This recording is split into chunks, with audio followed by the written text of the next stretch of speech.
একজনে শুনছিল টাকায় টাকা টানে, সে মনে করলো কেমনে টাকায় টাকা টানে।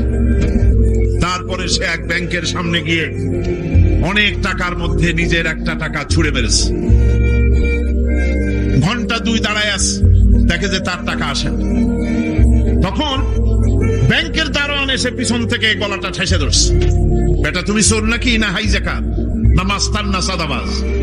কয় যে না, আমি এর কোনোটাই না। তাহলে এই পজিশন নিয়ে দেখতেছো কি? কয় যে আমি শুনছিলাম টাকায় টাকা টানে, সেজন্য আমার পকেটে একটা টাকা ছিল, ওই যে কেশিয়ার টাকাগুলি গুনতেছে ওইখানে মারলাম, দেখেনি টাকা আমার টাকায় কিছু টাকা টাইনে আনে। এতক্ষণ দাঁড়ানো, আমার টাকা তো টানলই না, আমার যে একটা টাকা তাও আসে না। দারোয়ান বলছে, বেটা তুমি ঠিকই শুনেছো, টাকায় টাকা ঠিকই টানে, ওই অনেকগুলা টাকা তোমার একটা টাকারে এমন ভাবে টাইনিয়া ধরছে, বাইরে আবার উপায় নাই।